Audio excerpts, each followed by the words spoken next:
Everybody ready? We good? Francis, you good? You ready?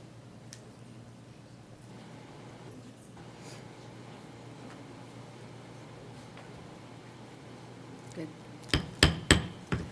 Good evening, everyone. I would like to call to order the regular monthly meeting of the Batesburg-Leesville-Lexington School District 3 Board of Trustees. Tuesday, March the 14th, it is 6 o'clock, and we are here at the district office. I want to welcome you all to being here. At this time, we will have our Pledge of Allegiance, led by Jake Long.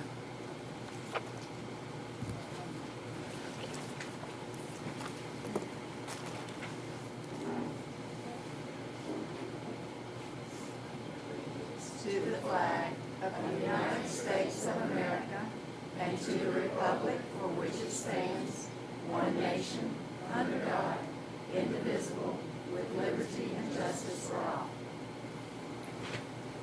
Thank you, Jake. At this time, we are going to have Jemad Bell lead us in prayer. And I hope I pronounced your name right.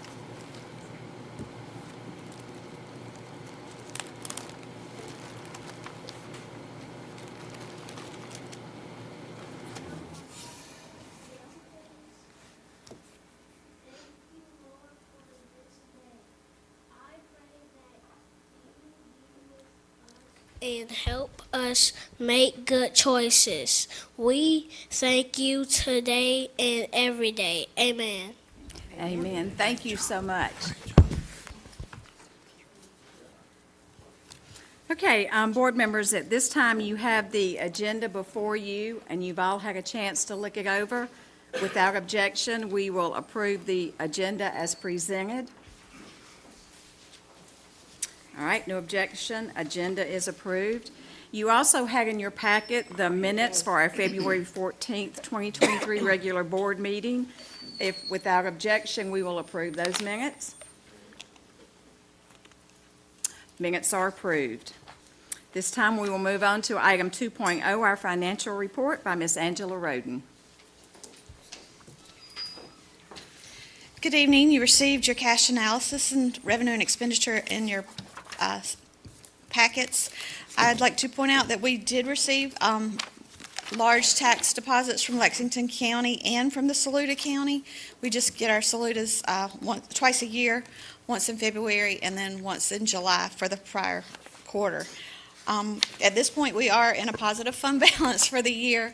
Fortunately, we have a good reserve fund that we're able to be able to be in a deficit and not have to float tax anticipation notes. So do you have any questions from these reports that you received? Okay, thank you. Thank you, Ms. Roden. Next, we will move on to item 2.2, Superintendent's Report with Dr. Atkinson. Thank you, Madam Chair. Tonight we have a special presentation, and I would like to recognize Ms. Toni Tuning. Ms. Tuning is the Director of Association Activities at the Palmetto State Teachers Association, and welcome. We'll turn the presentation over to you.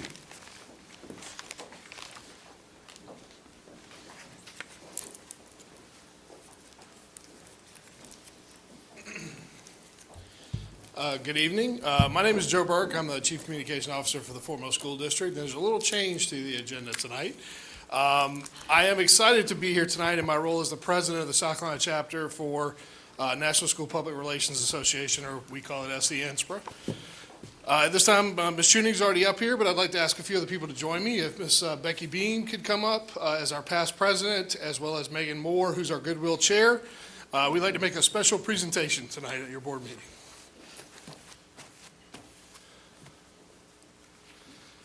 And the most special guest tonight we'd like to ask to come up here if we could. Mackenzie, could you join us up front?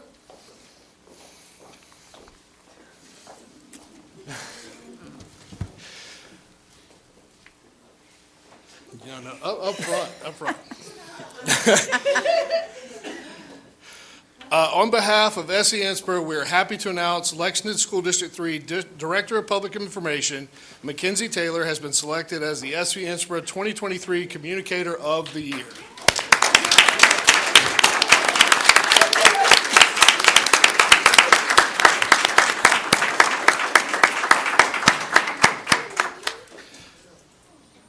This award recognizes Mackenzie's leadership in demonstrating a commitment to enhancing communication and relationships between Lexington School District 3 and the students and families that they serve. As Chief Academic Officer, Angie Rye wrote in her nomination packet, there is no higher praise than being the gold standard when it comes to excellence. It is a difficult standard to attain, but one that Mackenzie Taylor sets through her role here in Lexington 3. Her background and experience in communication allows her to tell the story of your district with spirit, authenticity, and heart.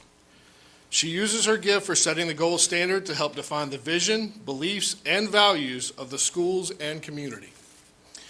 Ms. Taylor has a knack for sharing information in a professional and strategic manner to reach a diverse audience that includes members of your community who do not have school-aged children.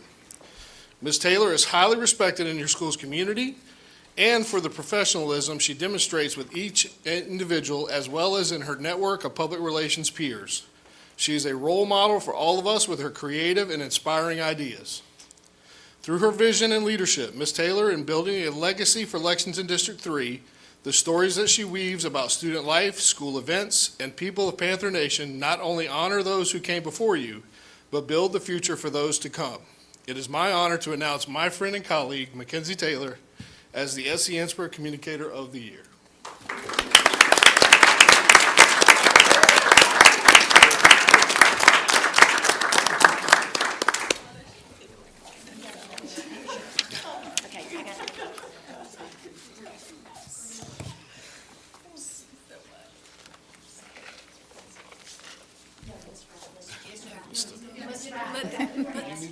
Let them take an Innsbruck picture first. She's on, you're on. We're not in front of her. Do we need to come out front? Hey, do y'all want, you want to stand behind here and use this for a backdrop? Let's do that. Do we have room? Come right on up, that's it. Okay.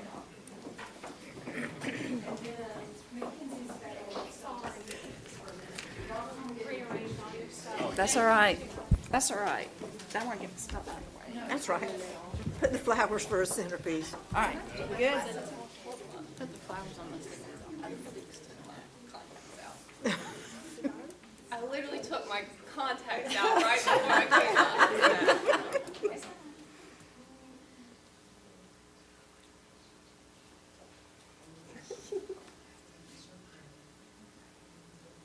All right, now the superintendent and Angie.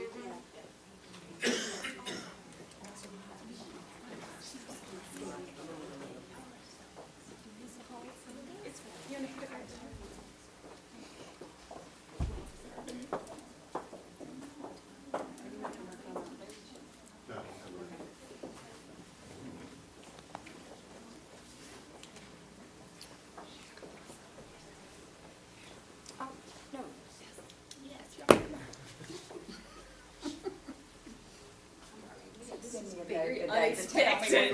Me either. I would not have been dressed like this. Y'all know we're very meticulous about taking pictures here.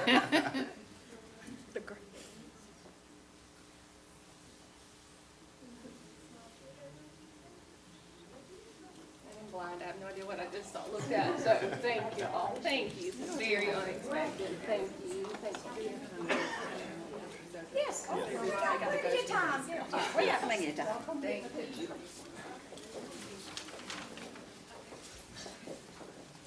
Congratulations. Thank you very much. It's very unexpected. Thank you. I literally was sitting back there and saw Tony come in and said, "What are you doing here?" She ignored me. Now you know. Now I know. Now I know.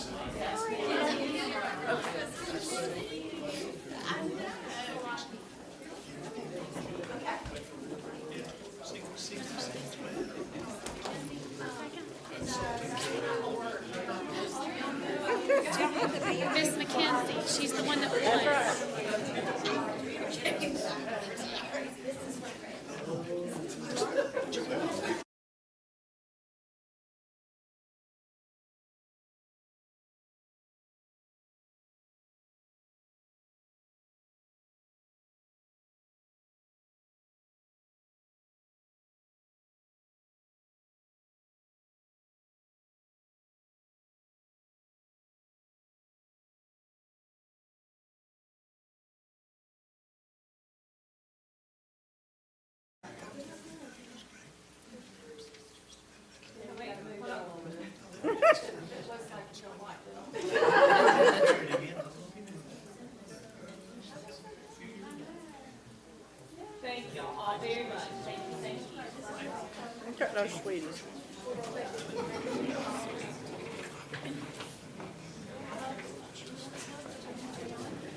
All right, we move on now to item 3.0, public participation. This portion of the agenda encourages participation by citizens in our community. Participants may speak for 5 minutes or less on school district operations, school programs, or school district matters of concern. Participants may only address those matters that are directed to the school or district related. In this public forum, the board will not hear comments on specific personnel, nor will the board take any action on topics discussed. Open discussion with the board is not permitted in the public participation portion of the agenda, and to be recognized for this, you must have completed a request card prior to the start of the meeting. Do we have any request cards? No? Good. All right, so now we will move on to item 4.0, information items. 4.1 is our school board member continuing education, debriefing the 2023 SCSBA Annual Convention. And I will let whoever wants to go first go. I was gonna, you want me to go ahead? Okay. The meeting that I was gonna speak on was on the new general fund budget and formula, funding formula, and just a few things that I found really enlightening and mostly disturbing is that you can gain students but still lose money under the new funding formula. And one district lost as much as $6 million. I spoke with a board member from one of the lower part of the state disadvantaged districts, and he said this funding formula is really going to destroy us if it passes. 45 out of 80 districts lost money at the 45th day of the school year under the new funding formula.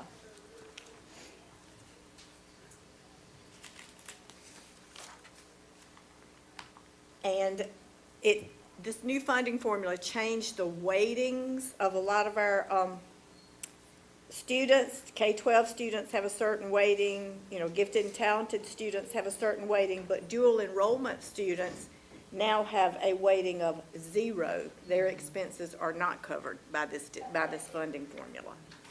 I think we're all right, but every district might not be.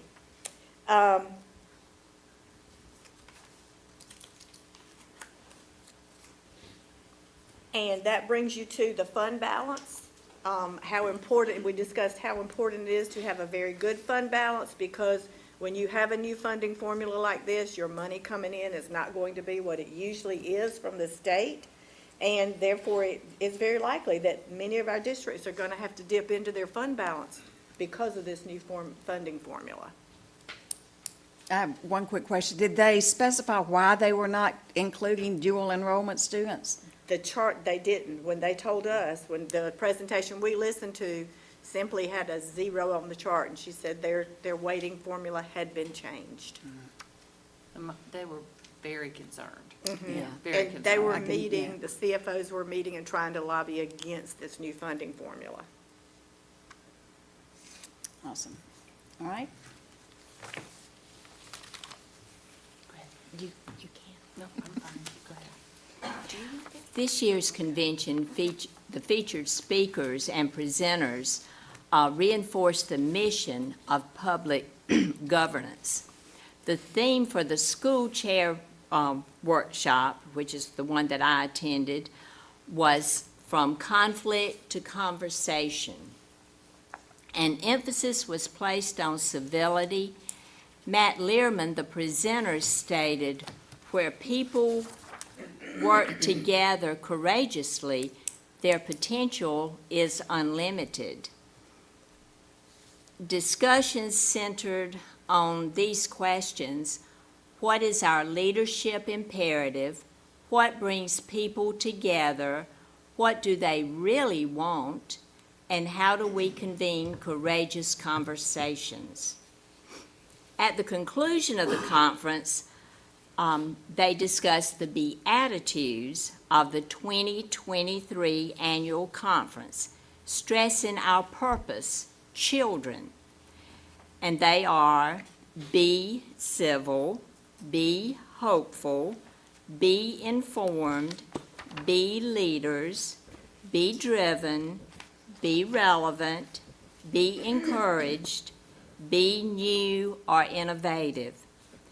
Never forget our purpose, the children.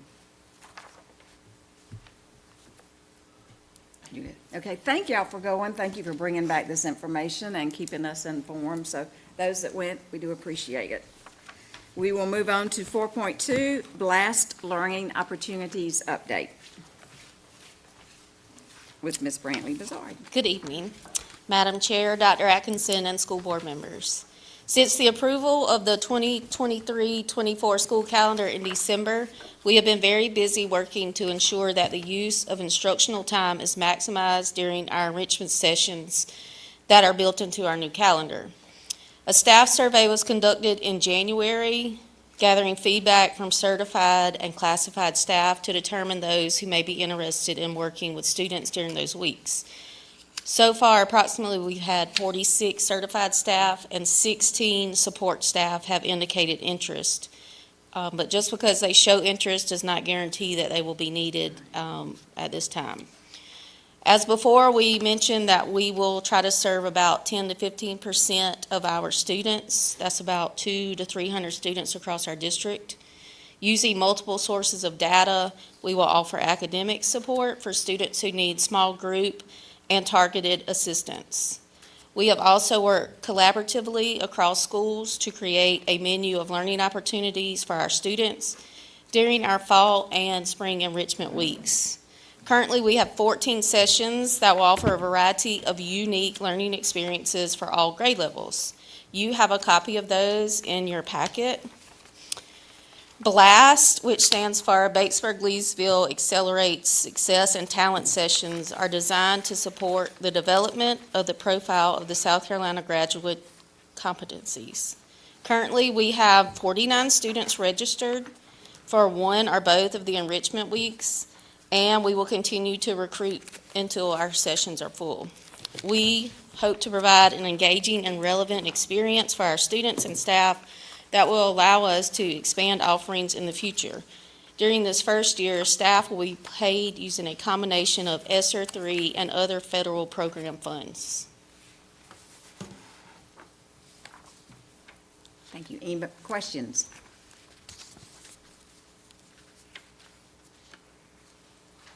We good? Thank you, Brantley. Thank everybody for your hard work on this. I know, kind of threw this all at everybody. This is a whole new realm that we're going into, and we appreciate everybody's hard work in getting these planned for these weeks and our students.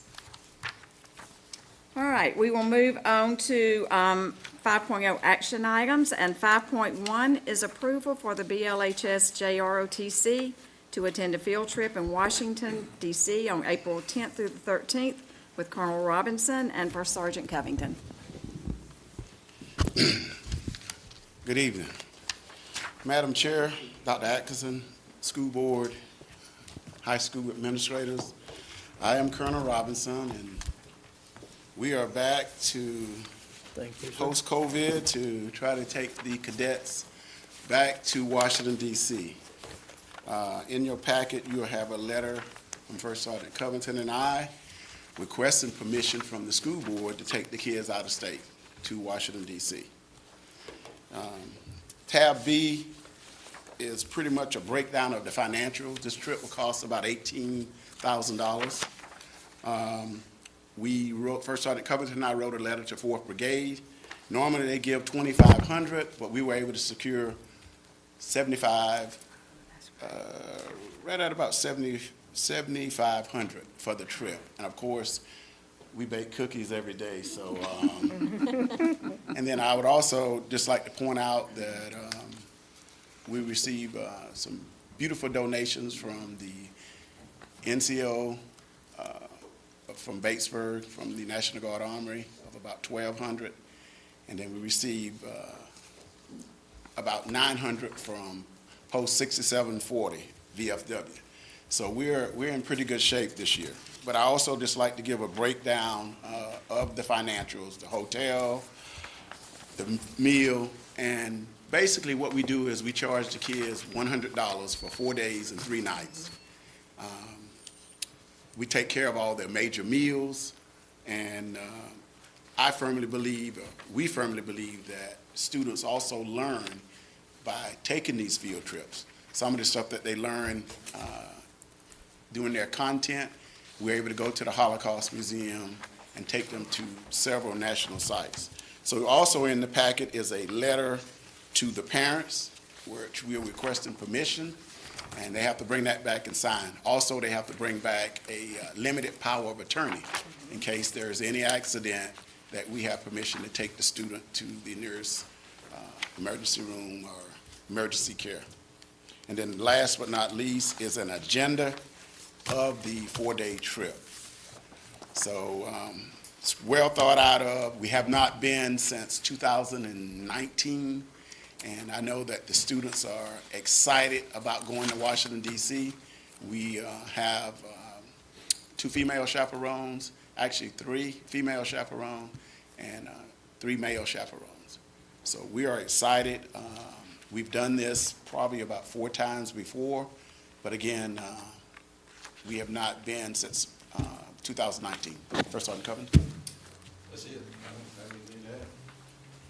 All right, board members, any questions?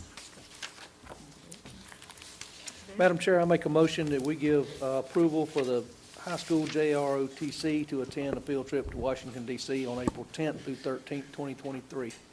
All right, we have a motion by Mr. Kaufman for approval for the BLHS JROTC to attend a field trip to Washington, D.C. on April the 10th through the 13th, 2023. Do I have a second? Second. Second by Ms. Derrick. Any discussion? Hearing none, all those in favor, raise your right hand. Motion passes unanimously. Thank you. Have a good time. Thank you. Also, I think it's important that you know, the last time we went, we go on a nice bus, and I think it was, what, $5,000 the last time we went? This year, that bus is $8,000. But of course, if you go to Washington, D.C., or you spend any time on a bus with certain amount of kids that we're taking, we have to have Wi-Fi hookup, and we have to have chargers underneath the bus, because it will not be a good trip for us. Thank you. So gone are the days of showing movies while you travel, right? But if they have those hookups, then the bus will be quieter and you'll be off the hook. That's true. Thank you, guys. Thank you for all you do with our JRTC students. 5.2, we have, next is a motion for the board to establish a capital projects fund with Ms. Roden. Here tonight, propose that the Board of Trustees create a new capital projects fund in order to establish a system to provide funding for technology and capital improvements throughout the district. This would be a revenue transfer from our current general fund unassigned fund balance to a newly created capital fund. The 8% borrowing capacity for our school district is approximately $4.5 million.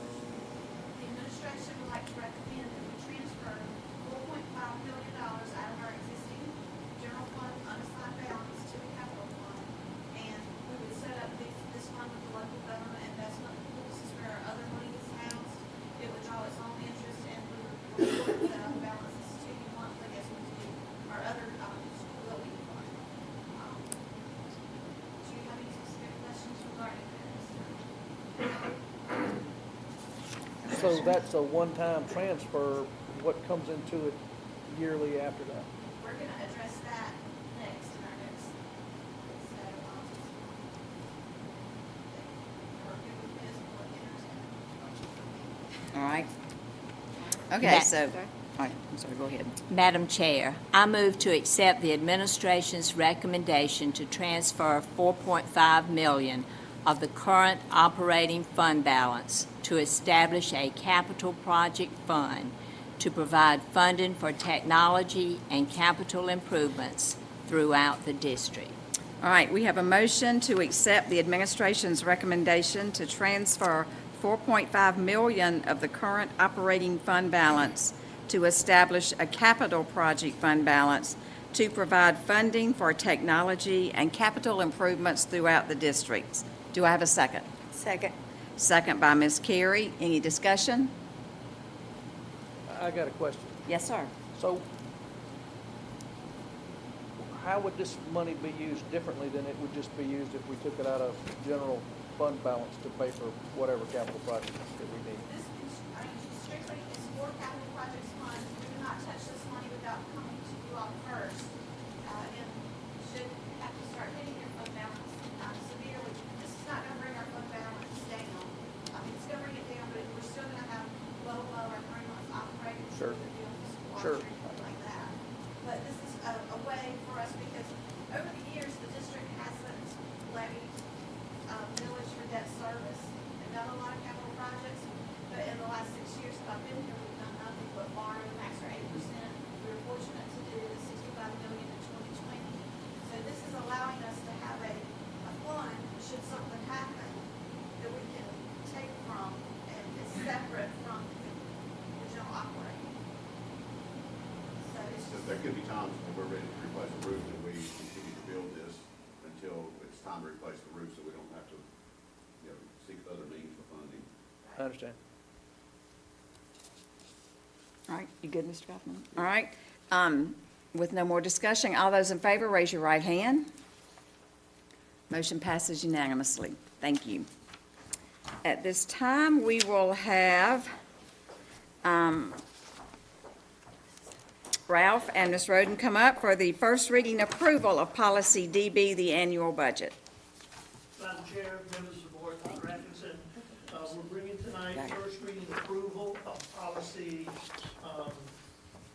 DB annual budget, and Ms. Roden is passing out, we sent in the packet, we made a slight adjustment in there, and I'll explain that as we go on, but, we've made such a effort with all the projects we have going on, and it's just beautiful.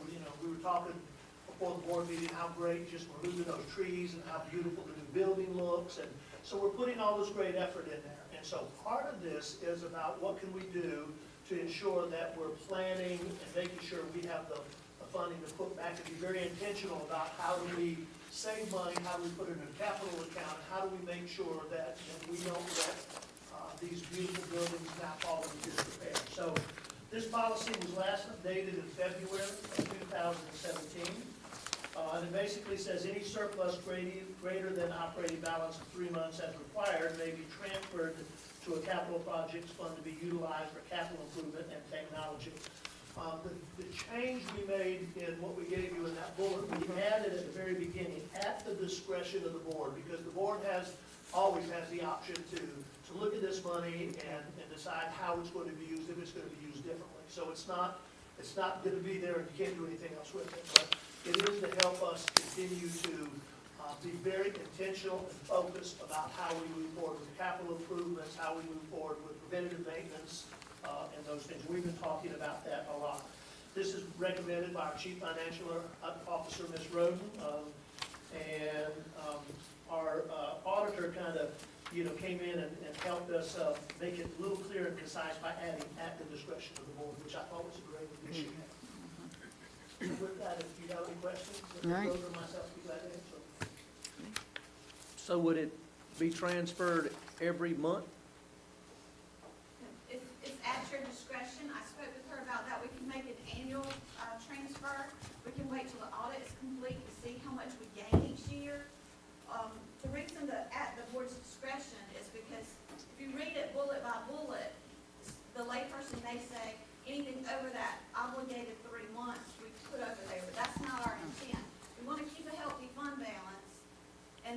at your discretion, we would transfer money over there.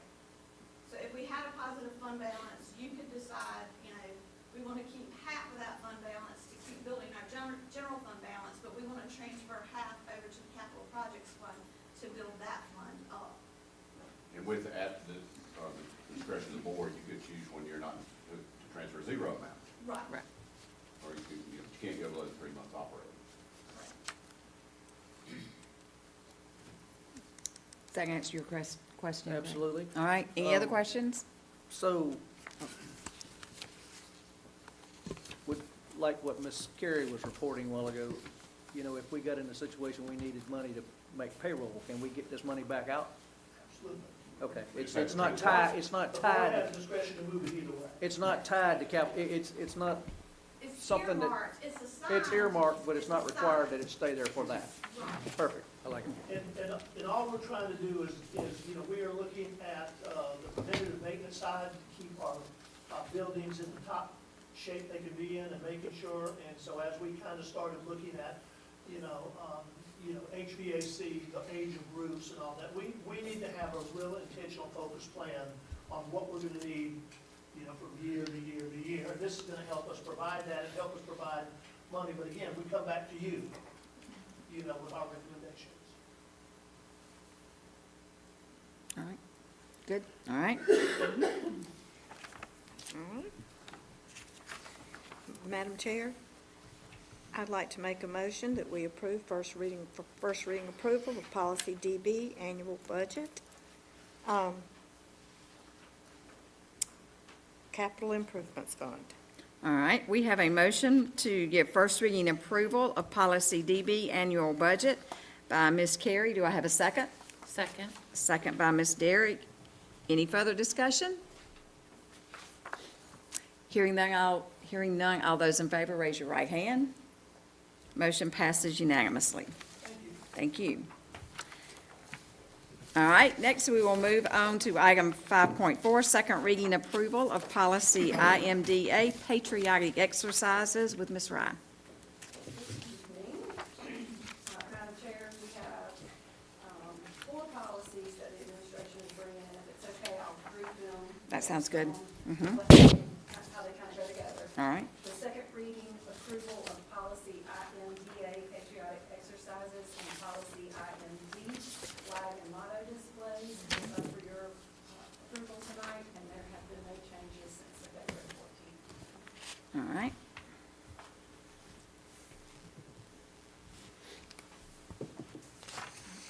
Madam Chair, I make a motion, we give second reading approval for policy IMDA, patriotic exercises, and policy IMDB, flag motto displays as presented.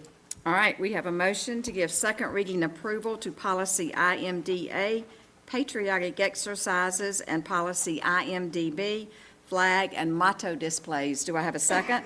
Second. Second by Ms. Derrick. Any discussion? Hearing none, all those in favor, raise your right hand.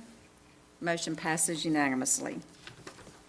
All right, and now we will move forward with policy GCLE, unencumbered time, and GCLE-R.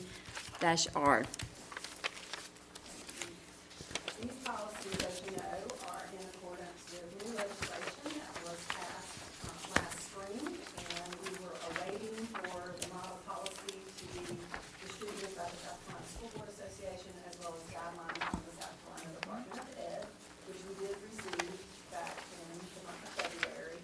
So the model policy for GCLE, unencumbered time, basically outlines that every K-5 teacher will receive 30 minutes of unencumbered time during the course of their workday, and it will also be provided to any certified staff in elementary, middle, or high school that teaches a special ed self-contained classroom for more than 20% of the day, and their students are not removed to go to the general education setting. The policy also defines what unencumbered time is and provides guidelines that the time must be provided within the hours of their regular workday for each eligible staff member. The regulation or the rule GCLE-R is provided decided to give further guidance to districts for extreme circumstances in which we could not provide unencumbered time, in which it could be withheld or reduced. Mainly that is defined as lack of staff. As you know, we are certainly in a substitute shortage. That would be an extreme cause, and for the most part, probably would not occur on a regular basis. Even though we have a substitute shortage on a daily basis, the schools are able to cover those classes without having to take unencumbered time. But that could be a reason for having to do it. Also, in the event of an extreme emergency within the school in which teachers needed to be supervising their students and not taken away from them. And additionally, the administrative rule provides procedures for teachers to report if there has been improper reduction of their, or the withholding of their unencumbered time. And so the administration brings forward to you the model policy and recommends first reading tonight. All right, so we have heard. Ms. Rye, do we have any questions?